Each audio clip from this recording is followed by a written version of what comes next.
எதுக்காக அப்படின்னு பாத்தீங்கன்னா நம்ம தளபதிக்காக. நேற்று ஆடியோ லான்ச் முடிஞ்சது. ஸோ ரொம்ப எமோஷ்னலான ஒரு விஷயம் என்னன்னா, அவரோட லாஸ்ட் டைம் அப்படின்றப்போ ரொம்ப எமோஷ்னலா ஃபீல் ஆகுது. பிகாஸ் சின்ன வயசுல இருந்து அவரை பார்த்து நம்ம நிறைய விஷயம் ரசிச்சு, ஆஸ் அன் ஆக்ட்ரஸ் தான் எனக்கு அவர் கூட ஹேக் பண்ணணும்னு ரொம்ப ஆசையா இருந்துச்சு.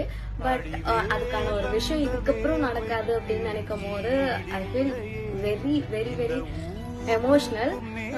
உங்களுக்கு பார்த்தாலே தெரியும் நான் எவ்வளவு எமோஷனலா இருக்கேன் அப்படின்ட்டு. பட் அதை விட எமோஷனலான ஒரு விஷயம் என்னன்னா, எல்லாரும் நிறைய பேர் ஐ நோ உங்களோட எடிட் நீங்க பண்ணி போடுறீங்க, பட் அது உண்மையிலேயே என்ன ரொம்ப எமோஷனல் ஆக்கி சில டைம் நல்லா அழுதே இருக்கு, ஐயோ தளபதி போறாரு அப்படின்னு. பட் எனிவேஸ் தளபதி சினிமால இருந்தாலும் சரி இல்லைனாலும் சரி, ஆல்வேஸ் நம்ம தளபதி. ஒரு சின்ன டைலாக் தான், line is always a line சொல்லுவாங்க. அவர் இங்க மட்டும் இல்ல, எந்த ஃபீல் போனாலுமே அவர் அப்படிதான் இருப்பாரு, நம்ம அப்படிதான் வச்சுப்போம். ஸோ Jan 9th கண்டிப்பா நம்ம தியேட்டர்ல எல்லாரும் ரொம்ப மிஸ் பண்ணுவோம்னு நினைக்கிறேன், ரொம்ப எமோஷனலா ஃபீல் பண்ணுவோம்னு நினைக்கிறேன். ஏன்னா நேத்தே நிறைய பேர் அழுது வீடியோ எல்லாம் போட்டிருந்தாங்க. எனக்கு அதை பார்க்கும் போது எனக்கும் அழுகையா வந்துச்சு.